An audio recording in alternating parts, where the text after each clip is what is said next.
Welcome back to the Eternal Card Breakdown, everyone. We're still live on Twitch, so we're listening in on audience opinions as we talk about every single one of the cards, the uncommons from Unleashed. So this is going to be part two, I believe, of the video. There was a brief interlude for letting a cat out and getting some water and all of the general refreshers that you need after recording about an hour and a half of talking about cards. So for a brief reminder, we are looking at each card, talking about design and art in some cases, as well as discussing whether or not they're powerful in Expedition, Throne, or Draft. And we typically assign these some sort of letter grade, with F being like completely unusable and also just bad at its job, whereas like every accelerating number is a question of how often will this be used and will it be good when it is used. So like a D grade card is something where it's like, oh, this belongs in a niche deck, and that niche deck will be probably not a competitive deck. A C grade would be something like, oh yeah, this is like gonna be in a niche deck and it'll do fine. A B1 is like, oh yeah, this will play in a decent amount of decks, and an A1 is like, this will play in most decks. And then S grade is like, oh, this is going to be not only a common card, but also the card that's in the best decks in the format type thing. So, speaking of which, Yeti Pugilist. Probably not an S card, but nonetheless. So, now that we're looking at blue cards, we're looking back at Frenzy again. We've seen a couple of good Frenzy effects, and most of them are going to be at common, but Yeti Pugilist is a +2/+2 Frenzy at uncommon. It's also a Reckless, which is a notable drawback, but nonetheless, what we are looking at here is something that typically attacks as a 3/4 each turn for 1. There are not a lot of cards that you can say that for, and not only that, but it's a Yeti, which means that it gets a lot of benefits from many, many cards that are Yetis. I'm trying to remember if Wump Party Starter immediately deals a damage when it's played. That is like sort of my one question here that I'm not going to answer at the moment because I'm not going to go into the filters just to check on it. But like, yeah, my central impression with this is that if you are playing aggressive Skycrag Yetis in Throne, there's a good chance that this is a card that you're playing. Snowcrest Yeti is a 1/1 now, I think, so it's not the most aggressive Yeti in the format. This is one that does survive torches, is frequently going to deal with like extra damage, plays well with Wump, and can be triggered to deal upwards of 5 to 7 damage a turn, which is pretty ridiculous in blue Yetis. Like, I think if you are playing something like, oh man, what is it, like Bond for a Snowball, that's a pretty big deal. Yeah, this is something where Skycrag Yetis in Throne just takes this card, and to that extent, I think it might be an AA plus in Throne. Expedition-wise, Reckless is a difficult thing to have, and but Frenzy is a very, very popular mechanic, and I think this card plays in the majority of those decks, so I'd probably give it a B plus there. I think that aggressive Yetis is pretty likely to be a deck, and aggressive Frenzy stuff is pretty likely to be a deck. The main thing that I think I would be worried about is that there might not be enough ways to trigger the Frenzy cheaply while also having a good unit base, which is one of the central problems, I think, with building Frenzy decks in Expedition. In Limited, this card is pretty okay. Reckless is again a problem. Sometimes you can't trigger the Frenzies, and this card just runs headlong into its death, which, you know, that's okay. I love the art on this one. It's a good Yeti. Yeti art is usually pretty good. Sometimes they get a little uncanny valley. This one is a good mix of cute and defiant and generally doing all the things you want to do.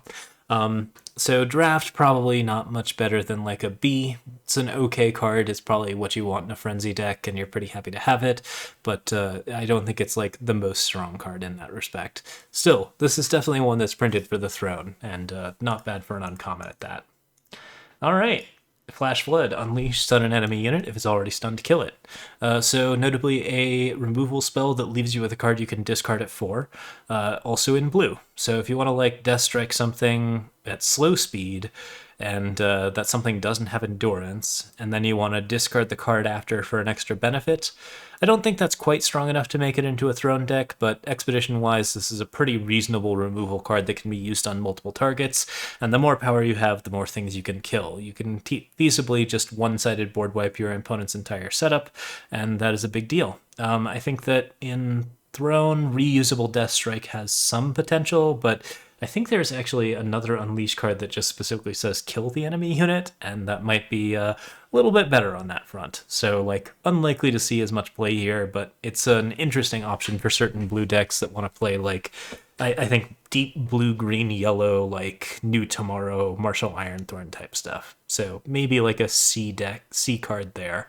Definitely, probably, I think maybe A tier removal in Expedition. It's expensive, and it doesn't kill endurance units, but stunning a unit is already pretty useful. It's slow, though. Okay, that probably puts it down a little bit more.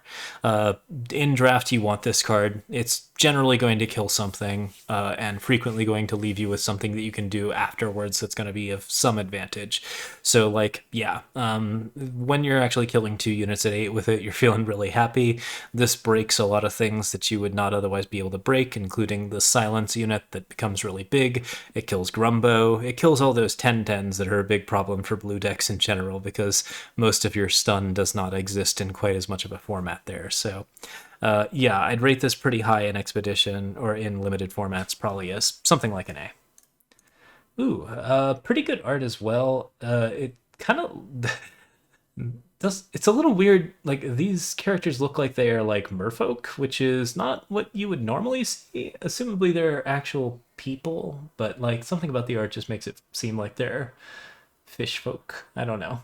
It reminds me of Innsmouth, or like the Arkham horror LCG campaign a little bit. Hour of Lin-rae. Draw a Primal Sigil from your deck. We're noting on the sundial now, and we're starting to figure out where everything is, right? So this is lin-rae, this is Kodash, and this is Shavkin. And then I think this one's Time, and this one's Justice. I could be wrong. But good. Lin-rae comes first on the clock. There you go. We've established. Or maybe the hour is late, because it kind of looks like the sun is low in the... I don't know. We're learning things. Apparently the hour of Lin-rae is closer to dusk. I guess this is last on the sundial. Okay, but anyways, draw a Primal Sigil from your deck. You can pay 6 to draw 2 cards and then discard a card, which is, boy, not an exciting pay 6 by any means. Certainly does mean that you are, like, no longer struggling for a new card to play, so at least it's got that advantage going on. Rank it a little lower than the green or yellow one, and I think that's really sort of like where you want to be looking, like in terms of how you rate this card. Is it better than the other ones in their colors? Is it doing something that you want to do? Discard synergy maybe plays it in Throne, pretty unlikely, so probably just a D there. Expedition, I think like B minus. You can get power out of it, and you can use it to help out control decks that are stalling out, but most of the time you're going to be drawing a lot of cards anyways, because you have an Unleash draw too, so it doesn't really seem like something you're going to crack that often after using it to fix your power. But yeah, Relic matters. Maybe it plays. I honestly would maybe drop it down to like a C+, considering that, like, you just have good card draw already and don't really need to pay 6 to use this card. So yeah, probably not super strong there. And draft-wise, paying 6 to draw 2 and discard 1 does give you card selection, but it's usually at the cost of you getting just destroyed.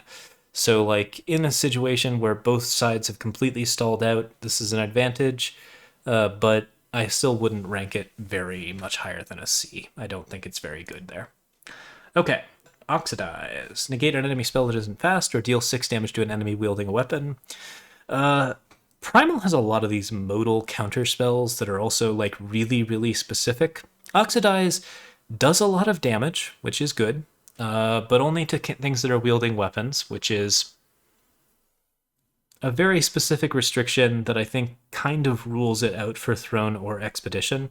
The central problem is that if you're playing some sort of, like, popular meta list that contains Oxidize, at that point people just know it's in your deck, and they know that if they want their unit to live, they just have to not play a weapon on it. So, like, at that point, like, you're now, like, just holding up Oxidize for slow spells, which is pretty bad. Like, maybe it actually gets used as a counterspell, in which case it's a 1-for-1 trade, but counterspells in general are not the strongest move. So I think this is probably just kind of an F in Throne. It's like a D minus in Expedition, and in Limited, I think it's like maybe a D plus. You can do some things with it. killing units with weapons is really important, but 6 damage is actually not that much damage, especially to an enemy who's wielding a weapon, because like there's a good chance that they just don't die to it. What's the weapon you're most concerned about? I'm guessing it might be the 7-cost 5/5 lifesteal. So if someone sticks that on a 2/2, well, you're out of luck. Sorry. Yeah, so this card just kind of doesn't work in the way that it's supposed to. At least it negates enemy spells that aren't fast, which does do some of that good modality, but I think both modes are bad, so pretty unlikely to see a lot of play. Tome of the Azure Mage, draw a card, then discard a card. Oh, great art, though, incidentally. Like, just really, really good. Like, this poor person's gun is exploding because the rain hit it too hard. All right, Tomb of the Azure Mage. Not Tome of the Azure Mage. Draw a card, then discard a card with your frenzies. Pay 9 to deal 1 damage to the enemy player for each spell in your void. That ultimate's a little bit weird, but the fact is that this is a card that just basically allows you to get to every single frenzy trigger in your deck very, very quickly. So if you have something where you just want to be basically throwing as many frenzy cards as possible at something, this is pretty decent. You can also use it like after using a bunch of the 3-cost Unleash card that deals damage, and then just discard that card. It cycles through your deck really quickly, gets you a lot of cards, and allows you to play frenzy cards basically non-stop. So I think it's actually reasonably strong. Expedition Frenzy decks probably want this. I think it's like a BB+. Throne decks probably want this for the same reason. Like if you're going to play a frenzy deck, then you're going to play something like this where you're actually like getting a ton of card selection off of it, discarding all of the power that you don't need, and then like continuing to play frenzy cards repeatedly until you trigger your mass production and then win the game off of that. So like, yeah, there's some real potential for this to be combo heavy, and I think that combo probably puts it at like a B- in Throne if you can actually get it to play. The ultimate ability is a nice little bonus, and probably just outright kills your opponent if you're playing deep into Frenzy. In Draft, this card is pretty bad. The card selection is nice, but it is not giving you any extra value. Well, maybe you can kill your opponent with this if you build Frenzy in Draft, but I'd still only rank it at like a D+ or something like that. I think it's just not going to play in too many of those decks. So, still, the constant cycling, really, really strong card. Icicles, overwhelm, deal 4, pay 3. Good stuff. It's an Essen Expedition. It's just one of your better removal cards. You're always going to be playing it in these decks. If you're playing it in Frenzy, like it just goes in every deck that wants to play like removal in blue, because you can use it to kill most things and then also deal a little extra damage to face and trigger your frenzies, which is nice. On top of that, like I think it's actually like a B or so in Throne. It's a good removal card in blue. It deals damage, which is what you want to do. It synergizes with all of your overwhelm stuff, including your Carnosaur, like your 4/4 Unleash Overwhelm thing that says when you play a card with Overwhelm, it gets +2/+2. But notably, you can also get like bonuses off of it with Shepherd's Horn or like anything like that. This is a card that like repeatedly plays really well with spell damage. It's not quite as efficient as like an Ice Bolt for removal, but I think that it probably belongs in some kind of Throne deck, and I think it might get like a B- around there for that, because like that's pretty decent. Yeah, like definitely like an A+ or S in like Expedition. This is just, you're gonna see it everywhere. It's an amazing card. And limited, it's sort of in that same like A+ position where it's like, this is good removal, you should play it, and you should pick it pretty highly. Very highly even, over anything but bombs. Mindbroken Cobbler. 3-cost 4/3, overwhelm. If you have a unit in your void, you gain an Aegis. I think when I reviewed this for the spoiler review, I did think that the Mindbroken Cobbler gained the Aegis, and I thought that was stupidly strong. The card is still quite good, and the fact that it actually prevents you from getting like frenzied is a big deal as well. Face Aegis matters a lot more in Expedition and in Draft, and this is also just a really efficient overwhelm unit in a format that has a pretty good overwhelm sub-theme. So, I mean, we've already described half of the deck in just these uncommons, right?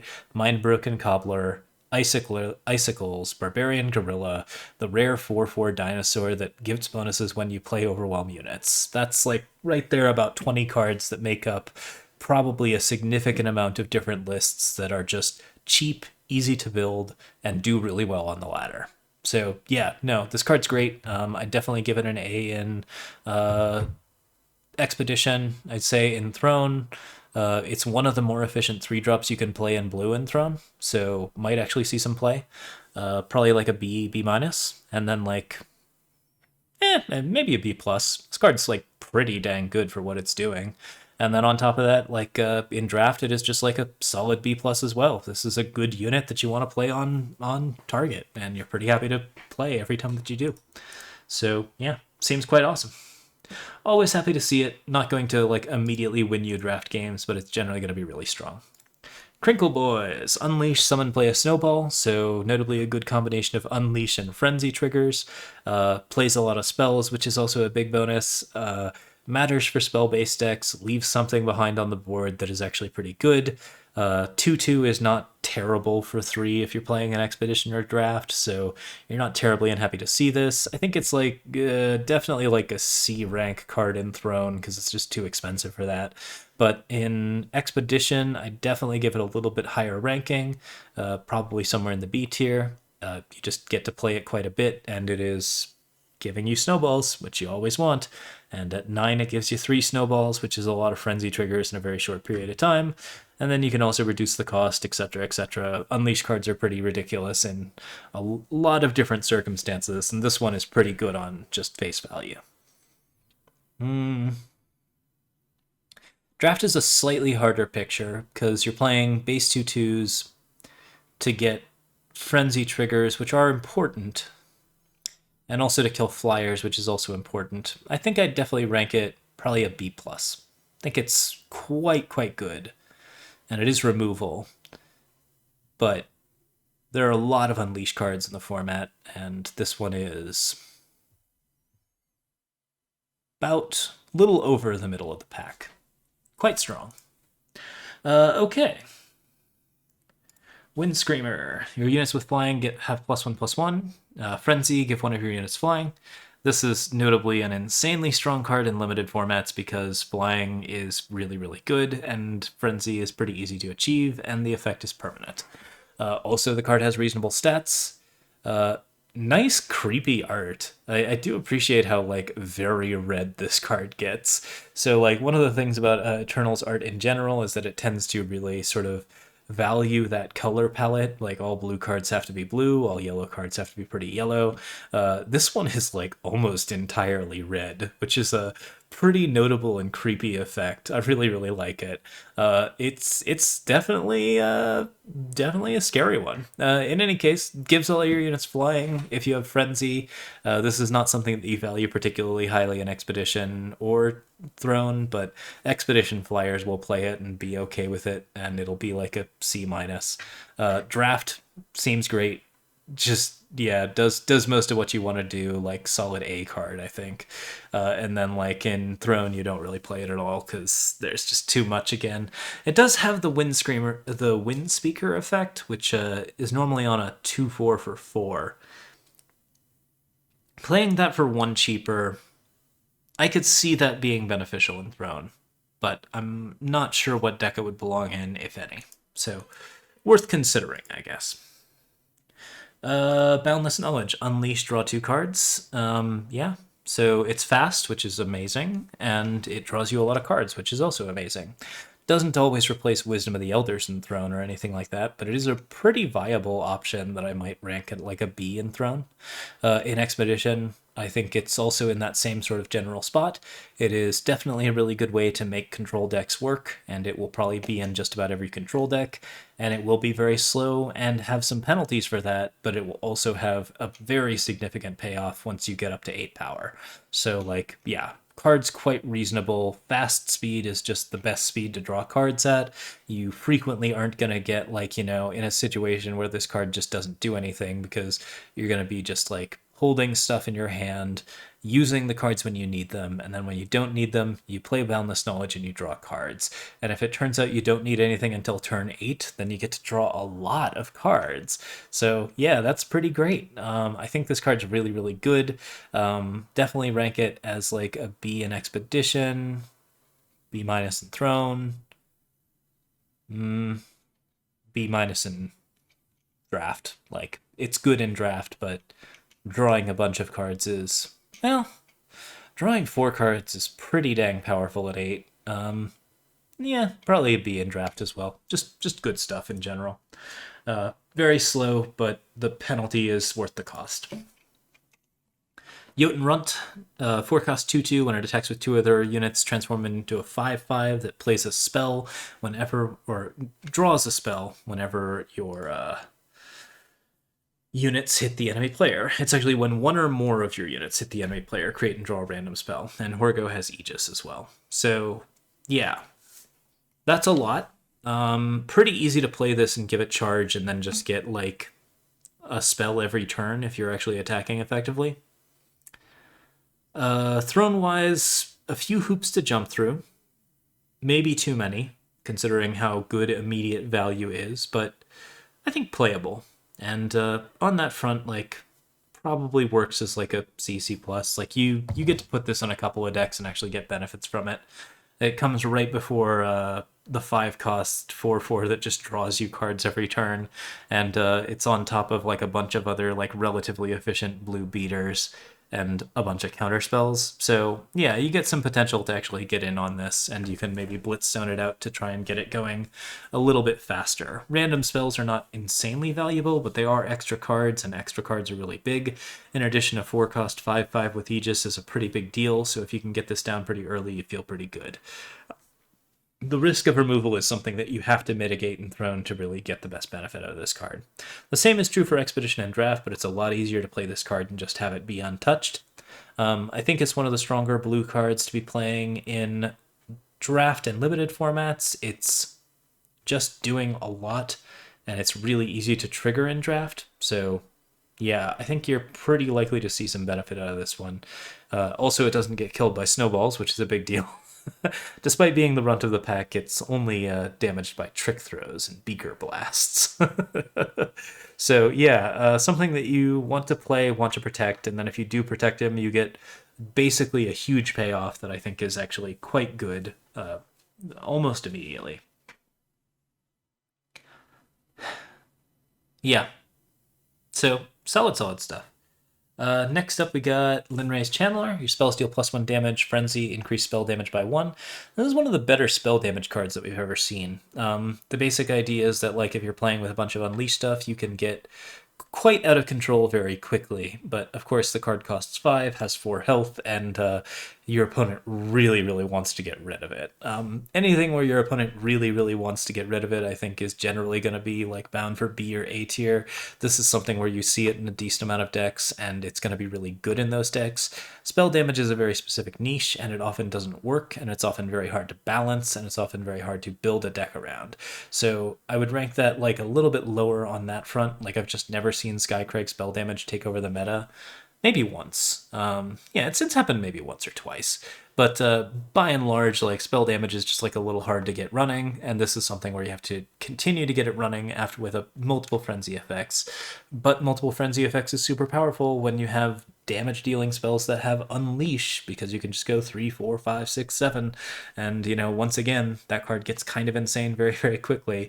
I think this is like really, really interesting. I think there's potential to just like use this with like premonition bolts or warning shots or something and create a huge problem right out the gate. Seems pretty crazy. Definitely amazing in draft. Probably like absolute S tier if you can get the card down. Doesn't have Aegis or defense, so it is at least removable. But like, if you're playing Frenzy, this is the card to get to. And if you're playing spell damage, this is also the card to get to. Expedition-wise, B card, I think. You get to do a good deck with it. That deck is going to be better because of it, and it's going to do its job. But that's about it. In Throne, probably CC minus. It's not as good a deck in Throne, but this is a pretty good role player for this deck. The main problem is, again, that it's pretty slow. But hey, you can also figure out better ways to cheat the card out and then start triggering those frenzies earlier. Maybe you're going to be doing it with like Shavka, Champion of Shavka, Art of Shavka, Endra. That's who I'm talking about.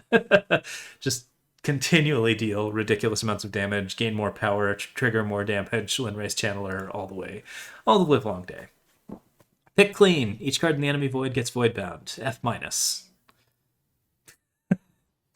This card doesn't do anything. I mean, giving things void bound is nice, but normally this is attached to like a 3/5 with deadly on 4. Uh, Paying 1 for it seems iffy.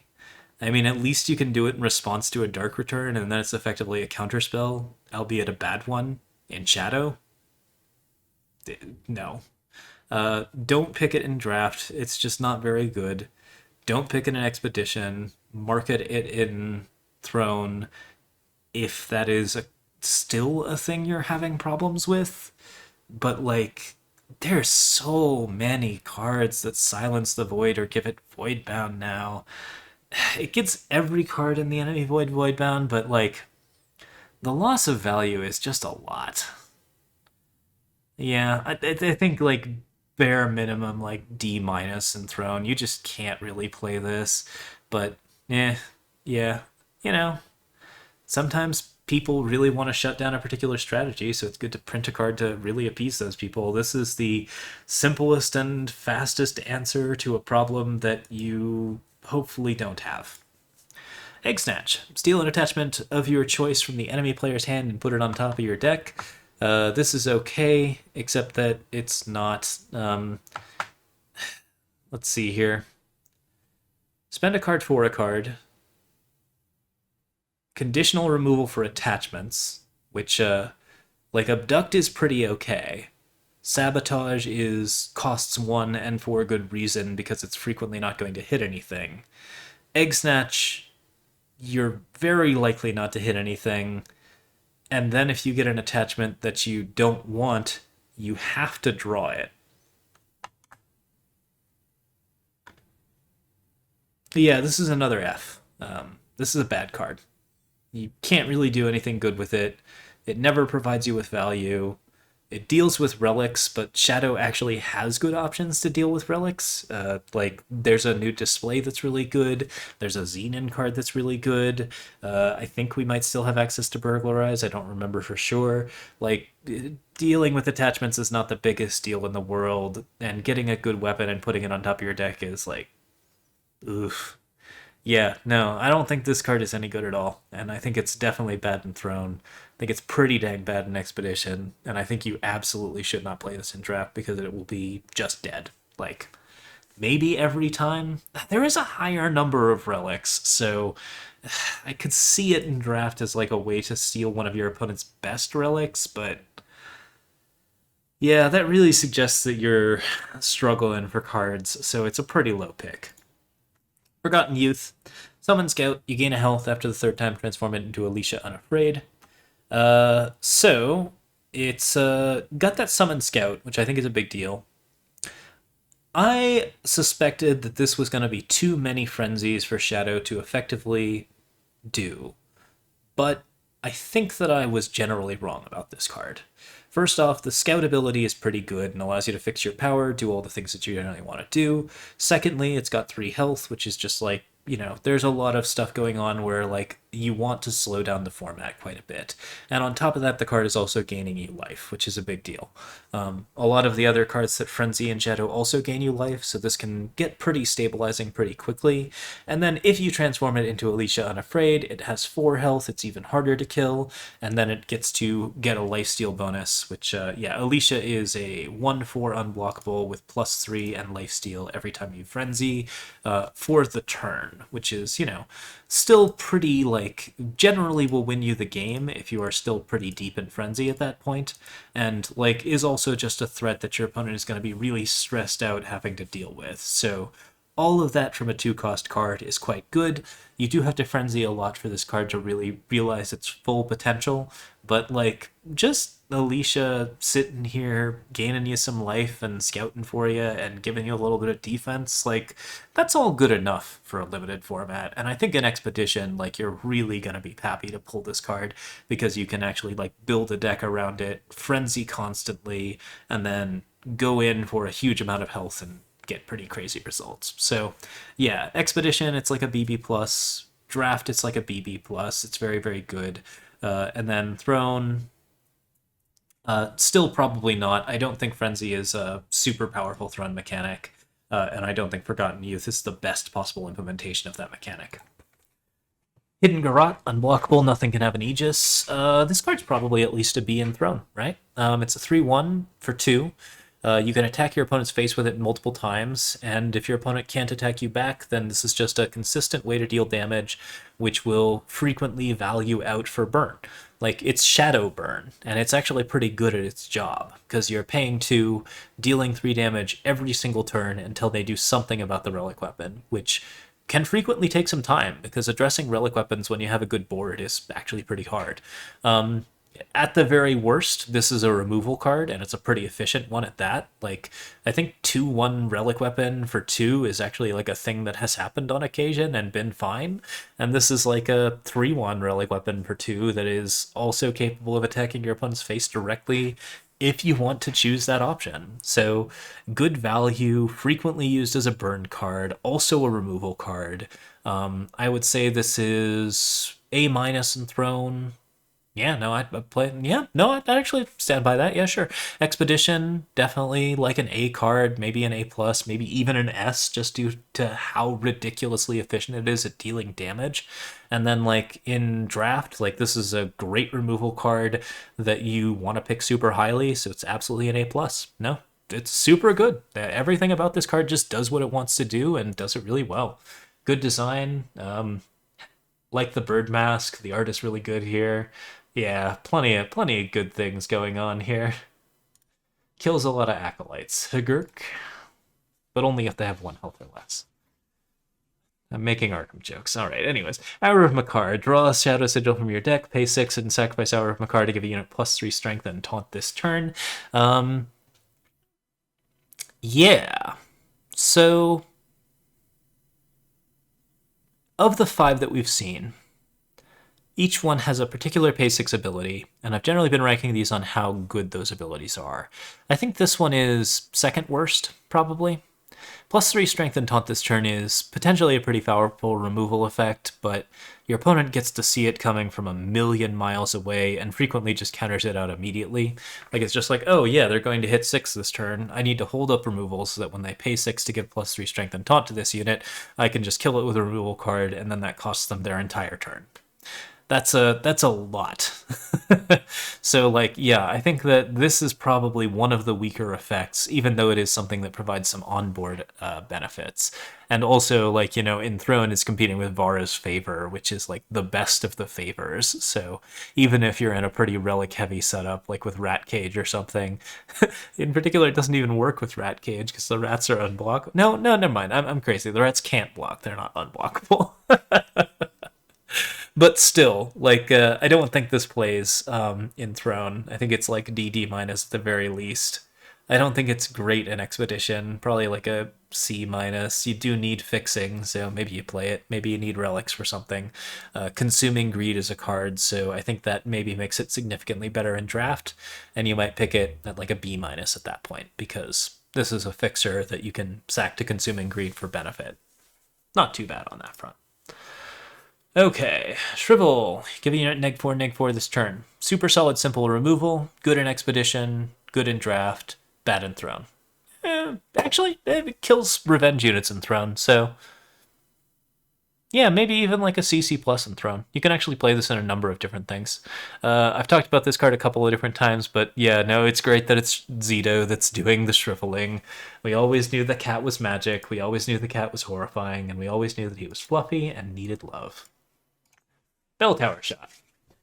Kill an exhausted enemy unit, or the enemy player discards a non-power card of your choice from their hand.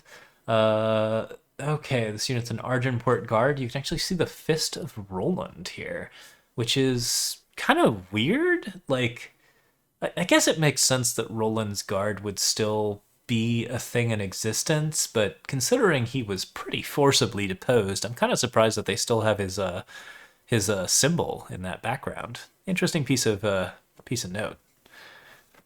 So, but yeah, it's tricky. Have a good night, Darkest Tempest, by the way. So yeah, this is like many things. Kill an exhausted enemy unit is bad execute, but the fact that it has a modal version does make it a decent alternative to that. Execute is not a strong throne removal card, but it is something that people use on occasion. However, when they use it, I believe they use it specifically for the extra damage, which notably triggers Frenzy, so it's a little sad that the card isn't actually in the format at the moment.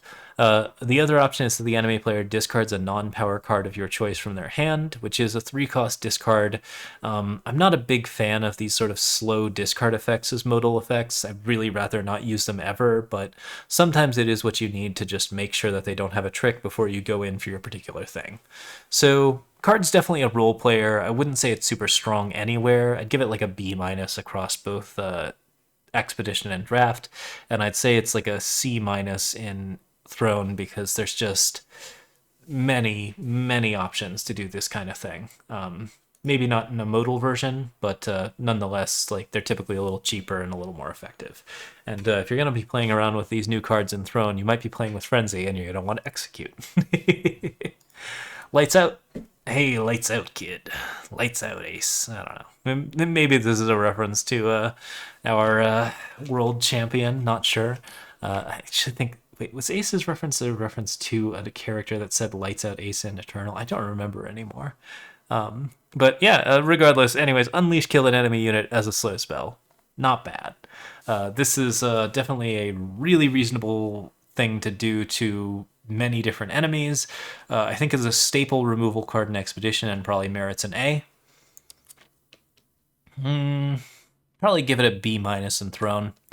Slow is a big deal here, especially since like a lot of the color pairings now have like access to stuff like Slay or other things like that where you just get lots of interesting choices. So like yeah, there's just a lot of removal in Throne, and this is like competing on rate, even though it can eventually kill 2 units for 8, which is still not that good. In Draft, this is just like, yeah, same sort of basic A territory. You want to pick removal really highly, and this is removal that can sometimes kill more than one enemy unit. So just blow out your opponent's time deck. Feels pretty good. Smooth Hustle, swap the strength and health of 2 of your units. Scout. Not an amazing card by any means, because all you're doing is moving numbers around, but if you have good skills on a particular card, I think the example that I think is most interesting is the Recano... It's Renegade Outlaw. It's not Outlaw, it's specifically something else that is similar to Outlaw, but the 2/1 quick draw that gets double damage would be really fun to swap with like a 7/6 that can't actually do anything. And that's like absolute best case scenario in 4 colors, but like, you know, this definitely merits some discussion in, I think, decks where you're playing a 3-cost 6/7, aka Time Primal Shadow decks, and maybe some like aggressive red-purple decks that can play very weirdly statted units. So yeah, it's an interesting trick. I think it's probably just a D in Draft, D in Expedition, and yeah, it might be playable in Throne for the same reasons, but it's so slow. At least it Scouts on top of that, which is not as good at 4 as it is at 2, but it is still an okay thing. Street Gang, Unleash. Summon the enemy player discards the top 3 cards of their deck. Deal 2 damage to them for each spell discarded this way. There's notably one of the more inefficient Unleash cards. It plays a 2/4, which is just like a pretty bad stat line for a card. Like, even at 3, this card would be like... I'd be a little worried about this one because it doesn't have overwhelm like Barbarian Gorillas, so it's not really going to push quite as hard, and it's at 4 it's just so vulnerable to like all of the different things that do removal stuff. That being said, this card has the potential to just repeatedly trigger frenzies over and over again, so if you can reduce the cost of it down, then it gets into some pretty interesting combo territory. I think that merits it probably getting like a little bit higher rating, but I'd probably say something like a C+ in Expedition, C+ in Throne as well, since again it's a combo card in Throne, and then in Draft, like, you rank this decently highly because it triggers Frenzy and it's a 4/2, so it's probably more like a B. Actually pretty decent in that respect. Friendly Visit, kill each unit with 2 strength or less, or steal and draw the top 2 cards of the enemy player's deck. This card's great. Seen it quite a bit in limited, and that's a big deal for it. It's not very good in expedition or throne for many different reasons, but limited, this is a card that basically just says, oh, you're playing a bunch of flyers, well, let me fix that for you. And like sometimes that just wins the game. When it doesn't, you can still use it to draw 2 cards, which, maybe you're getting some war cries off of your opponent's deck or something fun. It's okay. 5 for draw 2 is not amazing in Shadow, but that's a reasonable modal effect. And if you use it to sweep your opponent's board in draft, ooh, so good. I would say maybe an AA minus here. Very, very good stuff. Yeah, probably an A minus, because I think I'd still pick single removal over most of these, but I don't know. Hard to say. I think it's definitely worth considering depending on what your particular issues are. If you're worried about insects and if you're worried about grumbos and that kind of thing, then this is a pretty good option. The main thing is that it eventually turns off when people do something to buff their unleash units, and then that can be a bit more of a problem. Still, reasonably good expedition card that I'd rank it like an A minus, or reasonably good draft card I'd rank it at A minus. Expedition wise, gets a little bit lower, significantly lower. In fact, I'd probably put it no higher than a C. And then, yeah, I don't think it plays in Throne. There's too many ways to just do both of these effects again, and for much cheaper. Saloon Massacre at 2 is such a good sweeper. So you just don't need to address the same problems in Throne. Breath of Miviox, 6 steal, ready, and give an enemy unit taunt this turn. This has been a beating every time I've seen it played. It's quite good. Yeah, just basically always gets a unit, frequently gets a second unit on top of it. Sometimes kills you because it just gets your best unit after you've attacked all in. Sometimes it just wipes your board in a very bad way. It's one where you kind of have to wait on it and hope that it's good. I imagine, I haven't played this card very much. I've mostly just seen it played on me. So I imagine there might actually be a lot of drafters who have been sitting on this card while they died and don't think this card is quite as good as I do. For that reason, I'd say it's probably a B in draft. I'd say it's probably no more than a C plus in Expedition, and in Throne, 6 is a lot. Madness Combust is still probably better than this, even though it takes a little more to assemble. So I think I'd probably rank it about C minus there. At least it's a steal effect that actually does remove the threat or make your opponent's extremely powerful legendary into your extremely powerful legendary. Made Ben, Frenzy, steal and draw the top card of the enemy player's deck. It has 3 health, which I think makes it inviable for Throne, just because it's also so expensive that the tempo loss from playing this card and getting it removed is just too much of a problem. Expedition-wise and draft-wise, this is a pretty great Frenzy effect that gives you constant card draw from your opponent's deck. For every Frenzy card that you play, which is, yeah, no, that's cool. I think I've played this in draft, and every time that I've played it, if it lives, it just wins the game. So it's enough of a bomb in Frenzy decks that I might rate it at an A+. I think you have to be in Frenzy, so it's not amazing on that front, but yeah.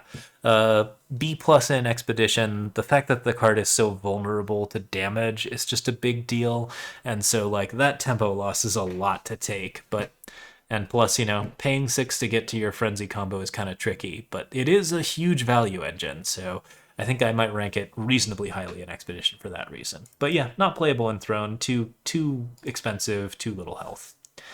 Praxis Adept, when it hits the enemy player, you get that much power this turn. Probably a better card in Throne than it is in Expedition or Draft. I haven't seen it really do much. We're into the hybrids now, which means that we have maybe 10 or 20 cards left, which is nice. Yeah, this card is interesting in Throne because you can really kind of get very far with it in some respects. You can bottoms up or war cry or do some other wild stuff. This card needs a little something to get across. I think I want it to have charge. Or something. Overwhelm. Just a battle skill would be nice, because right now it's a 1/1 for 1, and so the question of whether or not it hits the enemy player is a hard one. Most notable, I think, in Firetime Shadow decks, because in Firetime Shadow you are frequently significantly more capable of generating just an absolutely atrocious amount of damage. You can just be like, oh, rapid shot, or like just give it a +4 for one. Why not? Doesn't seem bad. So then you can actually get to some pretty ridiculous ramp effects and do some pretty wild stuff. That being said, this is a really simple and obvious thing, and all your opponent has to do is block it. So uh, I think it's fairly unlikely to be a particularly effective throne card, and I'm skeptical of it in Expedition, and I'm definitely skeptical of it in Draft. I think it's like a D all the way across the board.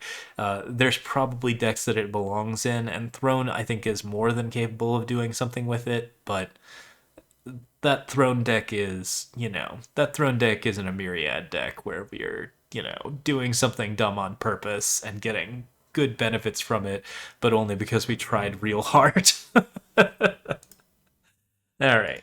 Rakano Tome. Tomes are good. That's all I have to say about these ones. This one's quite pretty. I really like the art on it. Good book. Skycrag Tome. That one's delicious. There's a dragon trapped inside it. I think somebody squished a dragon in it. Oh, that's beautiful. I think that one's, yeah, no, absolute S tier. Well done. Okay, let's go to Rakano Adept next. When you play a spell or weapon directly on Rakano Adept, it gets taunt this turn. So most of the Adepts are not really like making any plays for the role of champion in Throne. The champions of each of those color pairings are just significantly more powerful than these uncommons, which the champions are power rares from set 1, but the Adepts are like, power uncommons from set 11. And they're mostly okay. Rakano Adept is something where it's like, oh yeah, this is something you can get a little bit of benefit out of in a limited format, and probably don't play an Expedition. Notable if you play a 7-drop 5/5 lifesteal weapon on it against a Shadow deck and they go, ow, that's sad. But like, taunt for just a turn is, it's basically like a pseudo killer effect. I've talked a lot about how taunt is just like a little bit worse than killer, but frequently it is printed at a rate where it seems to be like being treated as though it were better than killer, and it's not. Like a 6 cost 5/6 with killer is a common thing in time. This is a 6 cost 4/4 that gets something kind of like killer, only if you play things on it. And you have to play it before you attack, which puts you in a very vulnerable position. I think it's honestly like a D minus in Throne. No, it's an F in Throne. It's just not really playable there. In Expedition, give it like a C minus. I don't think it's particularly good, and honestly, I don't think I'd play it much in Draft either. It's pretty expensive for a 4/4. And there's not that many weapons that I'd actually could think to play on it. I'm not going to saddle up something at slow speed just to get, like, one unit out of the way. So, yeah, I'm pretty skeptical of that one. Skycrag Adept. This is kind of the opposite of the previous two, isn't it? 3/3 flying, your spells deal +1 damage, draw a spell that deals damage from your void when you summon it, and it gets void bound. So that draw a spell that deals damage from your void and you summon it, it gets void bound is really, really good. And for a 5 cost 3/3, this card kind of actually fulfills on all of its promises. The spell damage is pretty relevant. There are a lot of 5 cost cards with spell damage on them because that's just kind of where spell damage is fair. And I do want some more unfair spell damage cards. I think there's a 2 cost 2/1 that does it at least. But, even so, this card draws you a card when you play it. And that is just already kind of paying for itself. It's evasive, it adds to your spell damage, and it activates cards that are gonna be a big problem, right? So, like, if you just get a Beaker Blast back with this and deal, what is it, 6 damage to an enemy, that's a pretty good use of your time. I think that this is probably, it's definitely an S tier card in Draft. Could be like A plus. Like it's something that just defines the spell damage deck. You get so much out of it on that front. And then in Expedition, I'd probably put it at like an AA minus. Like this is still pretty reasonable. In Throne, I mean, in Throne, it's starting to compete with Davia, and once you're competing with Davia, you're not usually going to win that competition. So it probably just goes down to like a B minus or something like that. You could play it, but 3/3 is still a pretty low stat line for a 5 cost, even in Skycrack. Okay. Stonescar Adept, Overwhelm, Warcry, Frenzy +1/+1. This is a cool one. Warcry units with an additional text on them are always worth noting because there are just like the 2 drops that have playing 12 2-drops that have Warcry is a pretty time-honored tradition in any Throne or Expedition deck, and it tends to work out really well. Playing 8 2-drops that have Warcry is also pretty good. So yeah, this is a 2-drop that has Warcry and grows, and also has Overwhelm. And that is like meaningfully different from the 2/2 Aegis, from the 2/2 Quick Draw, from the 2/1 Quick Draw that has double damage. I think it is significantly better than the last 2 on the list that I listed, but probably not really comparing too well with good old Crown Watch Paladin on that front. Still, this makes a pretty strong case for Stonescar Warcry. In Throne, I think it might actually be like an AA minus. In Expedition, I think it's in the exact same spot. It's like an AA plus. It's a great Warcry card. It plays in Stonescar, and the Frenzy ability is awesome. But I mean, Warcry and Overwhelm together alone is just recent enough to play this card. And then in draft, like, you're super happy to see this. It's a good unit. I'd give it like a B plus. Seems excellent. Combray Adept. +1 maximum power. Draw a Time Sigil or Justice Sigil from your deck. This is pretty good on a number of different fronts. It fixes your power, it gives you maximum power, and it draws the Time or Justice Sigil. The difference between 2 and 3 cost maximum power and or 2 and 3 cost cards that draw Time and Justice Sigil is a really important distinction that I want to talk about basically every time I look at cards like this. So here's the thing. When you mulligan in Eternal, the minimum amount of power that you can get is 2. You have a 33% chance of drawing 2, 3, or 4 power, and 2 is not enough. So if you are trying to fix your power, cards that cost less than 3, that draw Time Sigils or Justice Sigils or draw any type of sigil, or that gives you maximum power, are really valuable because they make sure that you are always going to have consistent draws and always going to be able to play all of the cards in your plan or in your strategy. Combray Adept costs 3, so even though it is doing both of these things at once, it is still not quite as valuable as, say, an Apprentice Mage or the 2/1 Endurance card that gives +1 power, or any 2-cost card that draws you a power. That being said, it is really good at that 3-drop slot of just maximizing your power, ramping you up, and getting you to big 5-drops, and that is an important role for Time and Justice decks to play. So, like, this is fine in Combray, and it actually does do a lot of work. The vulnerability to snowballs, I think, is a pretty big thing, but the fact that this card's replacing itself with a Time Sigil and effectively operating as an Amber Acolyte with a extra benefit makes it so that it's probably at least an A- in Expedition and reasonably a B+ in Throne. It's just doing quite a few different things, and those things are the things that Time and Justice always want to do. So, yeah, definitely a role player, not a staple, but an absolute role player in maximum power decks. So, one of the better adepts, for sure. I think it ranks pretty well along with Stonescar Adept. Just does a lot of good things. Elysian Adept. When you draw an additional card, it gets +1/+1.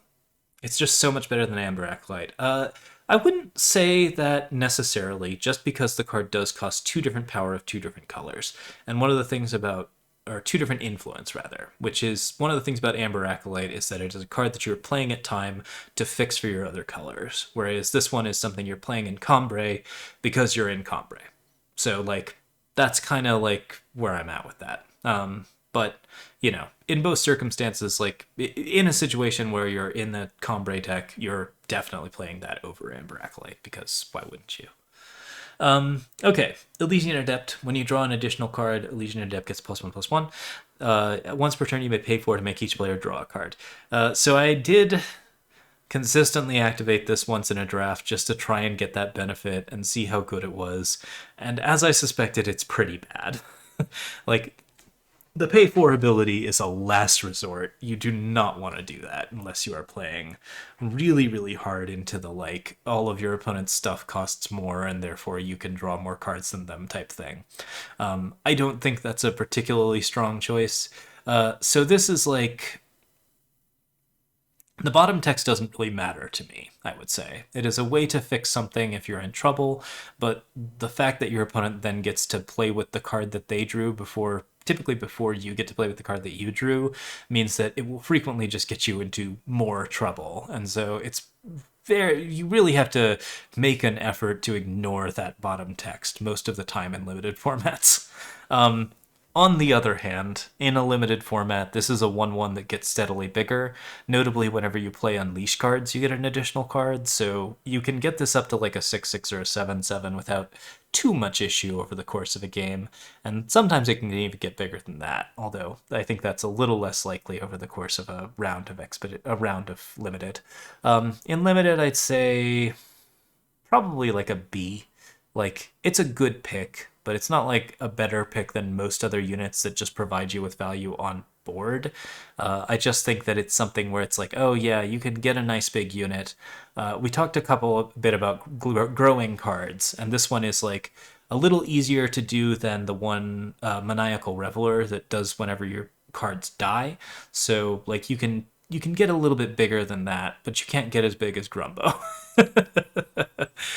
It's Grumbo is too big. He's this big. Yeah, so yeah, Elysian Adept is just like just gonna keep making that joke every time. Yeah, Elysian Adept is fine. I would not give it a high rating in Expedition, and I think it's pretty much unplayable in Throne. But yeah, because like in Throne, you're playing this over a 1/3 stealth card that is just so much better. Okay, Xenon Tome. Oh, okay. The weird little skull holder is cute, but I don't think I like the art on this one quite as much as some of the others. Also, Xenon's symbol is just like a little weird. I can never remember what it is. It's like a cracked gem or something. It just doesn't look like anything compared to some of the other factions' fairly meaningful sigils. So, like, if we're gonna talk symbols, this is like the worst one, unfortunately. Xenon really needs to get its act together. I mean, I guess if you want to keep secrets, one way to do them is to hide them in books that don't have interesting branding. Anyways, we don't have a lot to say about the tomes other than that they're very good and they'll be played in every format. Need an adept, unblockable, +1 strength for each of your units. Summon, draw a unit from your void and give it +1/+1. Notably, this is really good on Unleash units, which that's also really good with Unleash units. This is a good top end limited card in limited, yeah. Draft, you like it, it's okay. You can play it at 7, and it probably gets you into a position where you have like a 4 or 5 unblockable, and you get your like random unleash card that you discarded back, which you're gonna have in your discard because unleash cards are always in your discard. So like, yeah, this is okay. I think it doesn't get better than middle of the road though, because 7 is way too much for Expedition most of the time, and then in or way too much for limited most of the time, and then in Expedition this card is just like too unwieldy, doesn't really like have a lot of ways to defend itself. It does at least draw you something back, but it's still a little too expensive, and in Throne it's also just too expensive, and like sometimes it just doesn't have any friends, and then it's a 0/5 and it's very sad. Oh, poor Xenon Adept has no friends. That's why he looks so sad right now. Anyways, carrying on. Uru Adept, 2/2 Aegis. When it attacks, it gets +1/+1 this turn for each of its battle school skills. Notably more of a Throne card than an Expedition card, because Huru Battle Skills is a very popular Throne deck, and not like an amazing one, but I think it's a B plus card in that format. Aegis, and it also gets a bunch of bonuses. Seems kind of nice. The fact that it can't block with those battle skill bonuses means it's like a little bit weaker on that front. 3 cost for a 2/2 is still a pretty iffy ask. Wouldn't rank it higher than a C in Expedition. I don't think I like it in Draft. there are a lot of ways to give it battle skills, but then it's still a 2/2 blocker, and you're in Huru, which means you're on the defense a bit more often because you have a lot of flyers and not as many efficient units. So, yeah, about a C in that format as well. It's okay, but it's not a reason to go into Huru. But if you have that and you have the Unleash, give a random battle skill to everything, you're a little happier about it. Argenport Tome, ooh, shiny. Wow, that's a really glittery Roland symbol. I guess this is just generally the symbol of Argenport now, which the closed fist should not really be the symbol of Argenport anymore. I feel like they got to change it up because they got the triumvirate now. So, yeah, interesting. But like, yeah, well, I mean, maybe it's an old book. It's fun. Argenport Adepts, Lifesteal Taunt. Something's a little off with the art here. His head's a little sunken into his body in a weird way. It's kind of like he's still got the big Argenport armor that's very common with like the early Eternal art, but his head's actually a normal size, and therefore it's really disturbing. Anyways, 4-cost 2/2, Lifesteal Taunt, Entomb, give an enemy unit -2, -2. I guess the heads are always really small. Okay, anyways.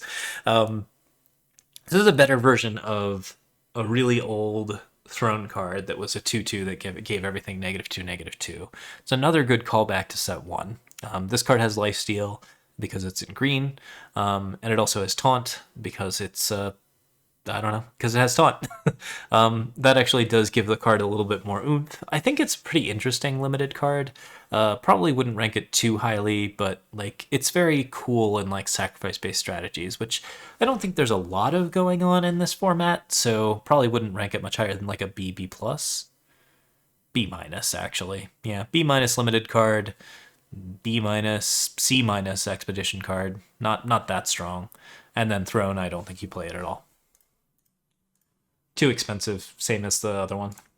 Felon Adept, flying, frenzy, +2 strength this turn. When it hits the enemy player, draw one of the top 3 cards of your deck, put the rest on the bottom. Draft-wise, this card is an absolute blowout. I mean, it's one of the better frenzy effects you can get, right? Because you basically just make your flyer into a flyer that deals damage and then draws a bunch of cards. There are a decent amount of chump blockers for this kind of thing, so that's something you have to consider, but like the end result of this is that you get to pick a card and draw it, which is kind of sick. And if you can repeatedly figure out ways to trigger Felon Adept's ability like more than once a turn, it gets pretty nuts. I think when we played this in the draft preview, I was super impressed with it every single time that I played it, and I really, really loved it. And I kind of would give it like an A+. I think it's a very, very strong limited card. Expedition, maybe an A-. I think a Frenzy Expedition Felon deck probably exists, and this is a pretty good payoff for that. With like stuff like Trick Throw, you're really likely to both kill the flyer that's blocking you, and deal the frenzy. So like then you can get more cards and get more damage and just keep that frenzy train going. This is a very strong reason to use Felon, and I think Icebow is in the format.